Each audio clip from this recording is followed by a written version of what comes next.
I tried making a 2-minute short film in one day using only overhead shots using this tripod by Ulanzi. It is the JJ06 GlideGo Overhead Video Tripod. The goal of this was to challenge myself creatively using only one type of shot with one piece of gear, except for one shot. There's one shot where I didn't use this tripod. See if you can guess which one it is. After the film, I'll talk about my creative process, some of the features of this tripod, and some advice that I've learned over my nearly 20-year career in video production. It's been a while. Just heads up, the vibe is gonna completely change from this intro. You'll see what I mean.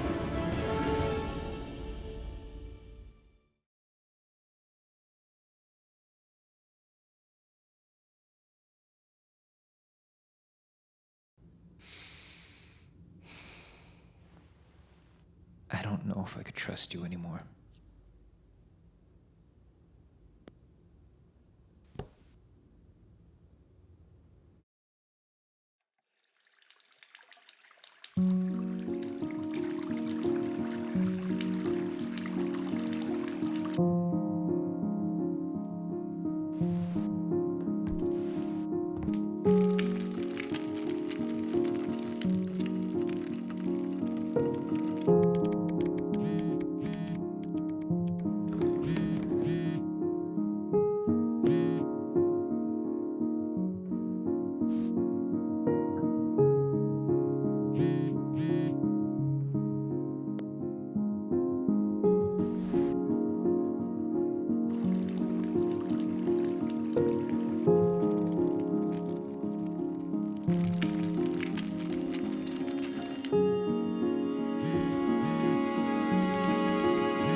All right, so that was it. That was a short film that I made in one day using one piece of gear, aside from my camera, of course. Again, the whole point was to challenge myself creatively, and I had a lot of fun doing it. By the way, my name is Chris Tarosa. Like I mentioned, I've been in the video industry for nearly 20 years as a video editor, video producer. So let's talk about my creative process, not only for this short film, but overall, just sort of my mantra. I do believe in keeping things simple. The way that I see it is that there's a sandbox and I want to put myself in this box and I want to play with what's in there. And so when you place these limitations on yourself, or whether they're given to you or whatever it is, it allows you to think outside the box, right? Like, what else can you do than the obvious? The GlideGo overhead tripod is great for product or food photography, for unboxing videos, but I wanted to see how I could push it. How can I make a story out of this? So I came up with this idea of a couple whose relationship is over. How can I depict that? How can I show that? And how can I do that in one day? Being an editor, I knew that the edit would play a big part, and honestly, like, the music plays an even bigger part. So like I said, I think it's important to place restrictions, to place limitations more so, and see what you could come up with, right? I think of it kind of like a video game, or any game, to be honest. In a game, there are rules. You can't just do anything. You might think that having rules makes things less fun, but actually it's quite the opposite. You have to know the rules so you can figure out how to break them.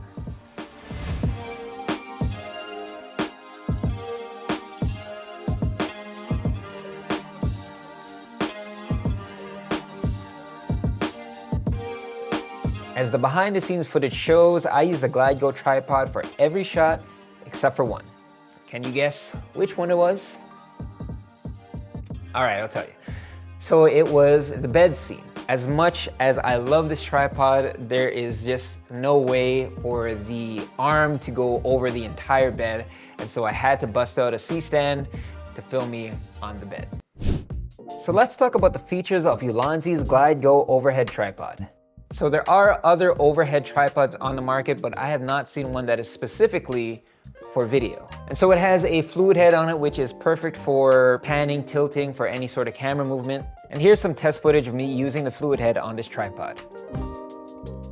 On top of the fluid head, it also has a ball head, which I know is usually for more photography-centric tripods. So it's the best of both worlds. It also has a quick release base plate for your camera, which I absolutely love. Quick release plates are just, it just makes things so much easier. Now let's look at how the overhead feature works. So not only does the center column extend once, it extends twice. Let me lower this down so you can see it a bit better. So this pivot point right here is how you get your overhead shots. Boom, that's it. You attach your camera right over here and you're good to go. You got a little glimpse of it right there, but there's another feature about this tripod that's really cool. Now, because the center column also rotates, you can get shots like this. Now, if you ever watch That 70s Show, it's pretty much the exact same effect. I guess I should put some haze or something.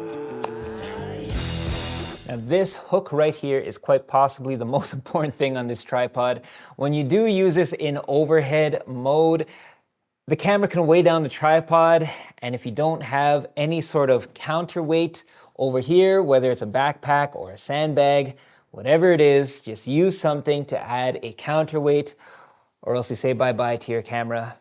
And we don't want that, right? And last but not least, one of my favorite features of this tripod, this handle screws off, and what do you have at the end here?